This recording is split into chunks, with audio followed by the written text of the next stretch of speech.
alongside Michelle Gumabaw and the birthday girl Mia Kalim, bringing you the action from the arena as we are tied once again. Kani Katipachot, napaka-high percentage talaga pag nasa harapan siya. Kung binibigyan ng setter yan ni Soraya, no, alam mo it's either patay, check out, drop ball, pero isa lang ang mauuwi dyan, puntos para sa Cagayan Valley. Tandaan din natin that Anguet Abaquero has not seen action yet para dito sa kupunan ng Cagayan Valley. It has been Sheila Pineda who has been doing well, and there's Sandra De Los Santos getting it done. Yan ang una pong pagkakataon na nakakuha ng kalamangan itong Cagayan Valley in this set. Gusto pang dagdagan yung kanilang kalamangan. Matalim na serve. Nakuha naman yan. Ito si Heidi Castro seeing her first action of the match. Here is Tipachot. Simpleng hulog. At si Sang Muang might have injured herself there. Mukhang okay naman siya. Nakatayo pa naman? Oo. Eh, daliri niya kanina, tinitignan niya kung buo pa eh. Minsan yan, di ba? I mean, nangyari na ba yun sa'yo? Sumadsad ka, daliri muna, tapos biglang kasakit pala. Usually, nakita ko yan sa blocking talaga. Kasi hindi mo tansyado ang blocking eh. Pag pinalo na masyado matakas sa'yo, yung blocker sa daliri talaga tatama. Aiza Maizo gets one down the line. At iniiwanan na ng Cagayan Valley itong PNP. Tandaan natin that PNP at one point had a 7-1 lead. Ancient history na yon. Kahapon pa ata yun, no? Kahapon pa. Well, that to win. Nice dig there by Soraya. Backhand attack there coming from Aiza Maizo. Sang Muang, lusot kay Sheila Pineda. So binubuhay pa ni Sang Muang ito. This is still a close match. Siya rin naman na walang highest attacker dito for the PNP Lady Patrollers even until this game.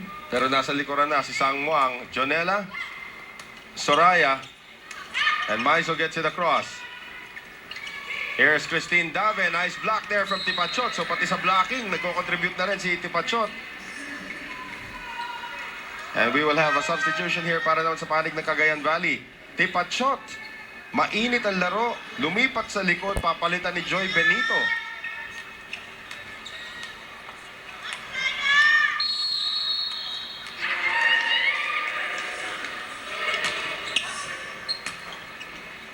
Concepcion ngayon, going to Marciano. Yun! Nagtingin na si Maizo at si De Los Santos. Ano nakalusot sa atin yun? Saan daw dumaan, Noel? Well, these are two very good blockers, ha? Maizo and De Los Santos. Benito, Soraya, and the long arms of Sandra De Los Santos gets that one across. Marciano free ball. Pineda, Soraya ngayon. Balik ulit kay Bang. Ayan na si Bang! Hinulog na. Parang nung isang araw lang, napakaitim niya dahil sa kanyang beach volleyball experience. Ngayon, balik na lang, back to normal color. Maulan din naman kasi ngayon. Ganun ba yun? Pineda. Here's Concepcion ngayon, going to Janine Marciano, cross-court attack. Nandun naman si Sheila Pineda. Pineda one more time, off the block. Dave keeps to the line. Concepcion ngayon for Janine Marciano. Dinaan sa kamay ni Sandra. Soraya, eto na naman yung back row. Si Benito naman tumira, pero napalakas. Ganda pa na orin itong Cagayan Valley, Noel. Alam nila kung sino papalo at kung kailan sila mag-aatake. Kahit nasa likod na nasa harapan, handa sila lahat. Well, it always helps that you have the best setter in the league sa iyong koponan. Served by Datuin, taken there by Maizo. Running attack, Sandra. Kasi sabi natin, deadly running attack niya. That time, binuhay naman ang PNP. Soraya this time, going to the open kay Sheila Pineda. Molina, too near the net. There's gonna be a joust. Mahirap talunin si Sandra De Los Santos sa joust. Net violation against Marciano. Sabi ni Marciano, subukan ko lang.